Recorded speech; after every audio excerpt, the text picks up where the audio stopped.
the President of the United States.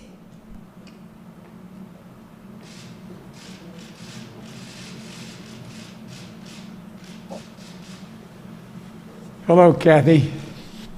Hello, sir. Good evening, everyone.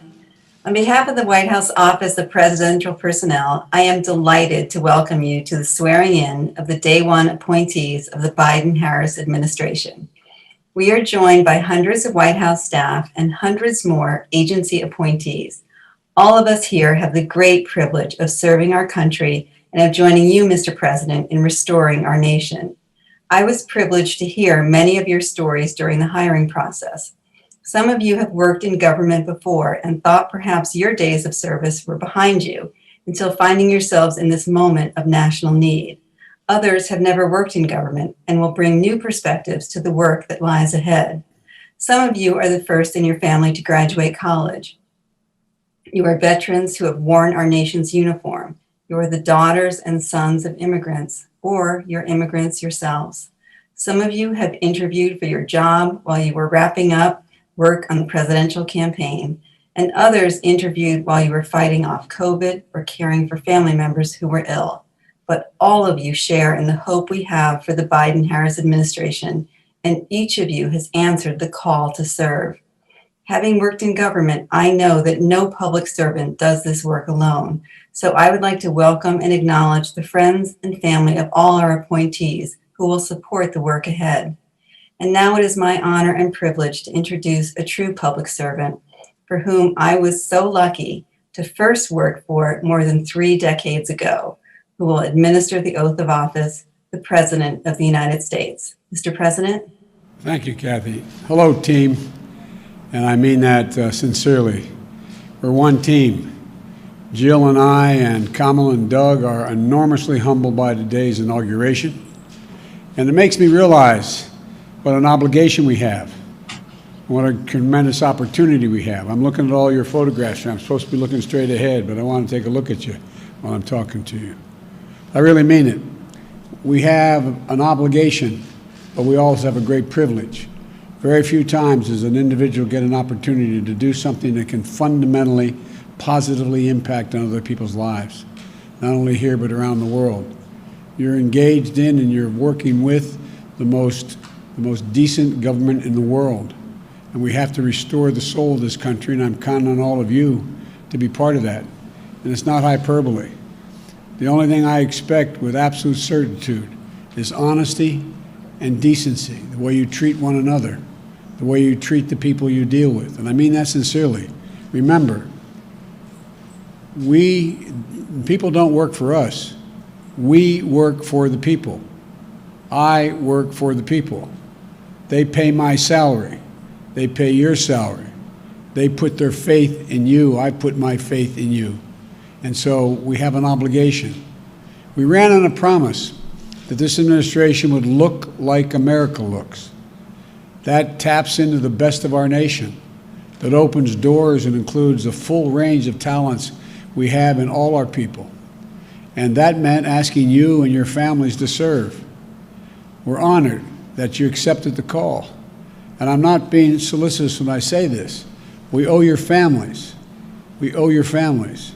Because those of you working in the White House, those who will be here, those of you working in other agencies, you're going to work like the devil. We all do. We put in long hours. And it shouldn't be something that you should do unless you really care about it a great deal. You know, there have been few moments in our history, in my view, when our nation has been more tested than we are now. Few when public service will matter more, when it will matter more. And history going to measure us, and our fellow Americans will measure us by how decent, honorable, and smart we've been in terms of looking out for their interest. You know, to contain a pandemic, to administer a vaccine, it's going to be the most consequential logistical thing that's ever been done in the United States. It's going to take a lot, an awful lot. We're going to rescue an economy, but we have so many opportunities to build it back and build it back so much better. I've said from the beginning that when the American people given half a chance, they have never, ever, ever, ever, ever let their country down. And that's not hyperbole. You know, some thought in my party, our party, my party, and some thought in the country, and some thought in the press. When I said I was running for 3 reasons. I said I was running to restore the soul of America. By that I mean just common decency, honor, your word, doing what you say you're going to do, treating people with respect. My dad used to have an expression. He said, everyone, every single person, regardless of their background, is entitled to be treated with dignity. I expect you to do that for all the folks you deal with, all the folks we work for, the American people.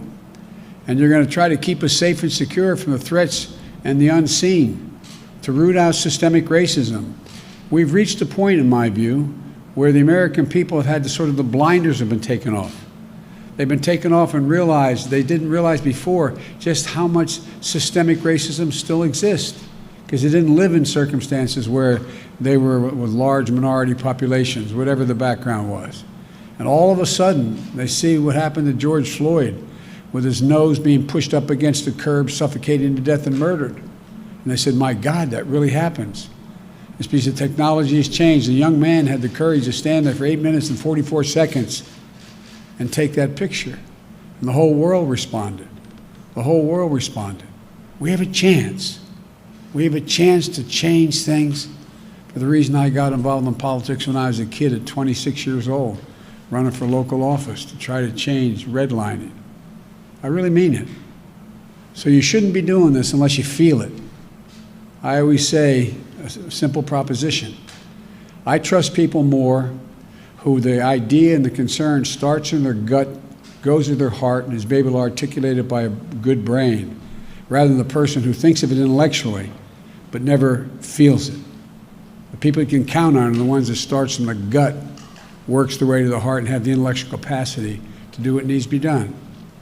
And so, folks, we have a lot going on. We have a lot of opportunities. We can meet this existential threat of climate change.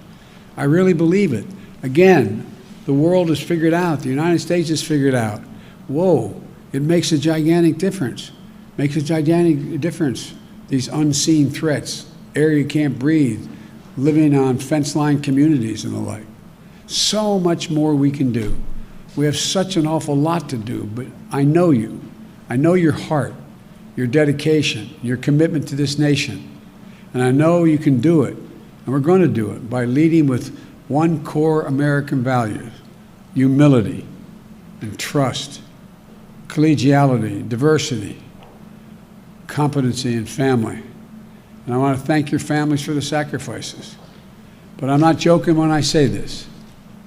If you're ever working with me and I hear you treat another colleague with disrespect, talk down to someone, I promise you I will fire you on the spot. On the spot. No ifs, ands, or buts. Everybody is entitled to be treated with decency and dignity. That's been missing in a big way the last 4 years. Kathy's gone through all your backgrounds, talked to me about you. I'm confident you have the capacity to do it.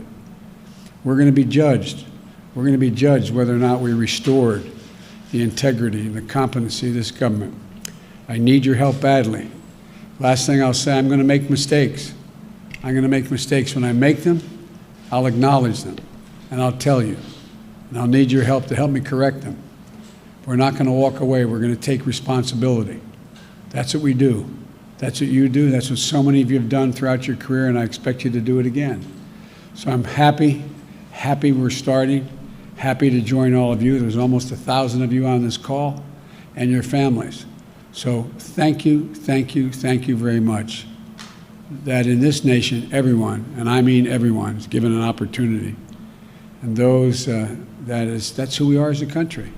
And that's who we've always been thought to be. I was asked a long time ago when I was with Xi Jinping, and I was on the Tibetan plateau with him.